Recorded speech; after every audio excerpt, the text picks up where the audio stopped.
So White Flower is the story of, it's actually a true story. It happened in Knoxville, Tennessee about 5 years ago. And what happened was that there was a Klan rally, disturbing thing obviously, in Knoxville, Tennessee. And the counter-protesters, instead of deciding to try to shout down the shouters, what they did was they formed a group called the Coup, C-O-U-P, Klutz Clowns, and the CCC took on the KKK. And they prepared a lot of street theater. They did a lot of really humorous stuff with gags, and they subverted the energy of the event. You know, the Klan doesn't mind if you shout at them and hate them. That's kind of what they're looking for. They want to generate that kind of emotion in a community. So the clowns decided not to give them that. They wanted to change the energy of the event entirely, and they did that. And they won. What happened was that the Klan actually left an hour and a half early. They had the public square reserved for several hours, and they had no idea how to respond to this funny stuff that was going on with the clowns. And so they actually gave up and went home. And I think it's a beautiful story of nonviolent resistance, and it's also a really powerful paradigm shift because, you know, we believe in our country, I think the dominant mythology is that when you have a problem, when you have a conflict, the way you solve that, the way you make things better, is for the good guys to beat up the bad guys, and then everything's better. And if you don't believe me that that's our dominant narrative, I'd suggest you go to the local multiplex and check the titles. You know, there are 12 movies playing there, and I bet you anything that 10 of them have that plot, right? The good guys beat up the bad guys, and everything's better. Right. Walter Wink, of course, did lots of academic work on what he called the myth of redemptive violence. The fact is, when you look at history, there are tons of stories of nonviolent resistance that is effective. But we have dual standards. You know, we say that when we see a nonviolent action, and we see that somebody gets hurt or even killed, and we see that was a terrible idea. That they shouldn't have done that. You know, that was ridiculous. But we don't use those same standards when someone goes in with war or with violence, and people get hurt or killed. We say, hey, that's the cost of war. Right. Right. We don't hold them to the same standards. Indeed. And so I think when you do start holding them to the same standards and take an honest look at different strategies and how they work, you find that nonviolence proves to be quite effective on the whole, historically. And so I think it's really important that we tell these stories. So I wasn't at this event. I know some people who were, but I read about it. A few weeks later, a friend of mine sent me an email about this event, and I just loved the story because it's funny, for one thing, and it's very accessible, but it also tells this really important story. So I wrote a poem about it. I put the whole thing into a poem, and I started performing the poem at my concerts, and then after I'd been doing that for a while, I found that people were really responding powerfully to it. So I thought, I need to put this in front of a larger audience than just my musical audience. And so we made the book, and it's really going well. The book is really getting out there. That's fantastic. And so how did you become a singer and peace activist? And is one form the other? What came first? Yeah. Okay. Good question. I'm not sure I could even tell you which came first. They're both a part of me. But I know that when I look at my life history, there are a few little points that I can point to. Like when I was 14 or 15, I guess I got my first guitar, and that kind of changed my world. You know, I started writing songs very quickly. I only knew a few chords before I started writing songs. I had been a violin player when I was little, and I mean, you know, a terrible violin player as a small child, but that was my first instrument. And going from violin to guitar, of course, is a joy because guitars have frets, so you feel like you're cheating. It's just so easy when the note is kind of determined for you. At any rate, I kind of played music in my room with the door shut for about 5 years until I was in college, and some friends came over to a party that my roommate had thrown, and I didn't know anybody at the party, and there were hundreds of people crammed into our little tiny apartment. And then the one girl that I had invited, and her two friends that she had brought with her for self-defense, because she probably had an inkling that I had a crush on her, came to the party, and they couldn't find me anywhere, so they asked my roommate. He said, "Oh, he's in his room playing guitar, probably, or he's in his room.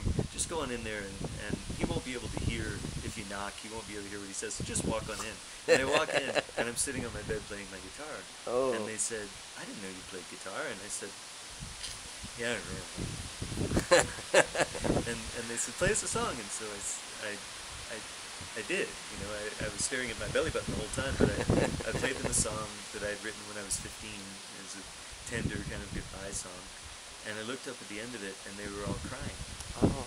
And I thought it was even worse than I feared.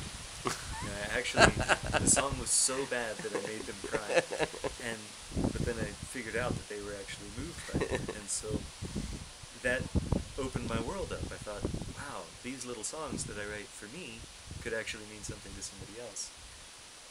So I had to pursue that a little bit. I started to perform gigs, and gradually that grew into the career that I've had for the last 23 years. My whole life I've been passionate about peace issues. Grew up under the Reagan administration and the Mhm. Cold War, the waning days of the Cold War, and Right. when our stated policy for the United States government was mutually assured destruction. You know, MAD. We called it the MAD policy. Wow. And that wasn't just language that the activists who were against that policy used. It was the language that the government used. It was Wow, I didn't know astounding. that. But mutually assured destruction was the détente. That was the deterrent or led to détente. They would argue that was the deterrent that kept us safe. That was their argument. I think it kept us very unsafe, and I'm happy we've made it this far. Right. But I saw how crazy that was as a teenager. My mom was involved in the anti-nuke movement, and I saw a little bit of that, and I wanted to make a difference, as everybody wants to make a difference. I think, you know, people want their lives to matter. You know, I think especially this generation that's coming up, I think they care a little bit less about stuff and a little bit more about their lives matter. In fact, I heard John Zogby, the pollster, interviewed just a few days ago on NPR, and he was saying this. He said the numbers bear this out. But they care less about stuff. They care more about community, and they care about having an impact in the world. They want their lives to matter. And so when you see ways that your life can matter, obviously, you know, that feels like a calling. You're drawn to that. And so when I was in college, I also got really fired up about mediation work, which is another way to approach conflict. That is, you know, it's alternative conflict resolution, we say. And that's not to beat up on the legal system too much, because the legal system is technically already alternative conflict resolution. Violence is sort of our most natural response. Fight or flight is very deep in us, I think. You know, it's not, there's nothing unnatural about responding to conflict with violence, but we're evolving past that. You know, what's natural isn't always what's best. My son wears diapers at night. I don't. He's doing what's natural, right? But we can evolve past that to something that's more enlightened, and I think we're doing that. We are actually doing that. As discouraged as we can get as peacemakers, the numbers bear out. Steven Pinker's book, The Angels of Our Better Natures, and two other books that came out right around the same time, show statistically that violence is steadily declining over the history of humanity. It seems so counterintuitive, but it's true. Fewer people are dying now from violence, and that counts all violence, not only interstate war, but intrastate war and clan violence, and clan violence, interclan tribal kind of warfare, and drug violence, etc., etc. When you add it all up, it's strangely declining. We're actually maturing. Now, I'm not convinced that we're maturing so fast that I think we're getting smarter faster than we're getting wiser. I see. And we might well destroy ourselves before we have time to mature. That's powerful. I'm not offering a Pollyanna view, but I do think we're maturing. It's just that maturation is a slow and painful process. Right. So I hope we give ourselves the time to mature. Wow. Right. And in your own process of maturation, in your own work, can you say what were the some of the moments or the people or or the resources or books or whatever it was along your journey that provided you some kind of sense of this maturation for yourself that could be seen in your songs and your writing and your Yeah. speaking. Yeah, I encounter inspiration and instruction all over the place, more than I can possibly take in. There's so many people. I want to spend a month with you just listening and not talking at all. I meet extraordinary people everywhere I go, and most of them you've never heard of. And those are the people that inspire me the most, are the people that are doing the grassroots work.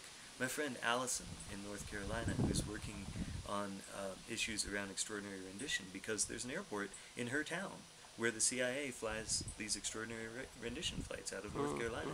And they go to other countries and they pick up these people and they take them to prisons in other countries, and then they fly back to North Carolina. Right. And she sees this as a problem, and she sees the state government funding it, giving them tax breaks, and helping them with infrastructure improvements and such. And she's saying, wait a minute, we didn't vote for this as citizens of North Carolina. So she's working on exposing that in her little small southern town. It's costly for her. Right. And she's my hero. And the fact is, there are people like her all over the place doing extraordinary work.